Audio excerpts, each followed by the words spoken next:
Hi, this is Abby, and this is a video about Libra Rising. So to recap, your rising sign is the sign that was on the horizon when you were born.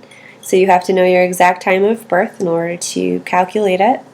And to calculate it, you can go to any website that offers free natal charts. I use astro.com, and there's a link on my website.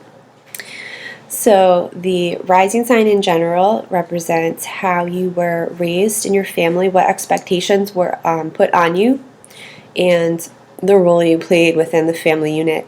And as an adult, once you're out of your family, it represents how you approach all new situations, how people see you for the first time when they meet you, and it's sort of a filter through which you let your other like your sun sign, your moon sign, you let them kind of move through this filter, which is your rising sign.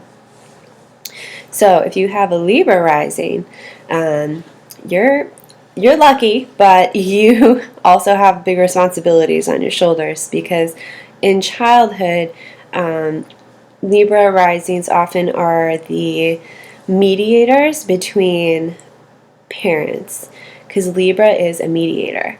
Libra is peace loving, and they're often, the reason I say they're lucky is because if it's your rising sign and it represents your physicality, like your actual physical appearance, which is what the rising sign does, Libra is the most, considered the most beautiful of signs because it's ruled by Venus and it is all about balance and symmetry.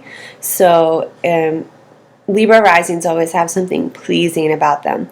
They're usually popular and people are attracted to them because they're just so easygoing. They like people and they like partnerships, but they also like balance. And they're not a passive sign. They're an air sign, and air and fire signs are active signs, so they're more out there than waiting for things to come to them. But Libra is very good at arguing, so they can actually draw people into them through the way they talk, the way they kind of, not connive, but they can just like sell ice to an Eskimo. They're very good at convincing people to come to their side.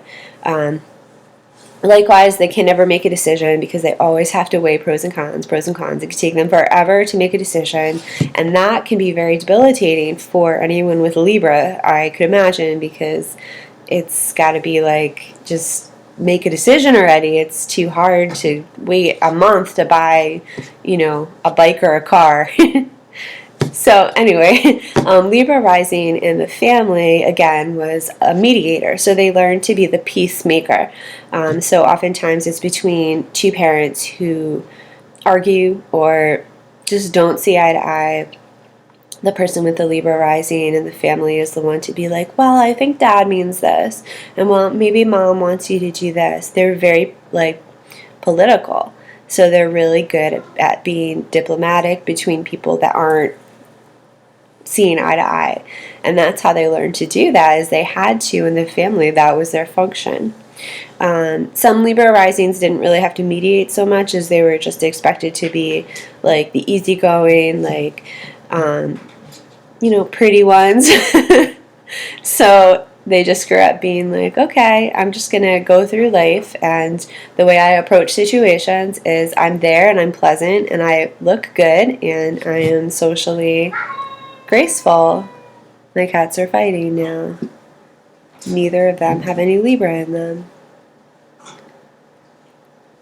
Anyway, yeah.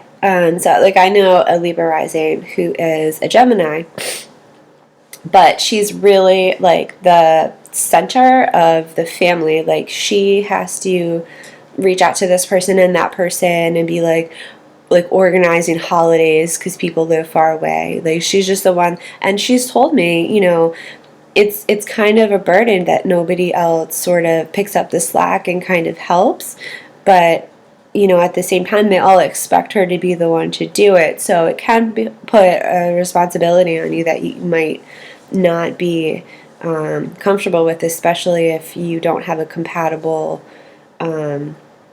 sun sign. Luckily, she has Gemini, so she loves to gab and talk and network, so I don't really think it's that big of a deal for her most of the time, but I do think, it wears on anyone to have to deal with that much conflict, especially because Libra doesn't like conflict. I mean, they like balance, so sometimes they're like this and that and this and that, but ultimately, like, the Libra version of utopia is just everyone getting along, nobody fighting, everybody being polite and having manners and being, like, socially graceful, and, you know, nobody, like, out of whack or whatever, which is obviously like a dream that will never happen, and that's where Libra has to fix things to try and get it back to that balance.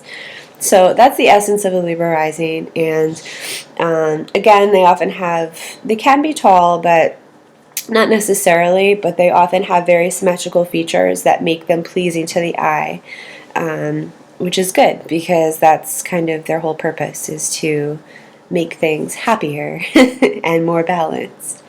So that's Libra.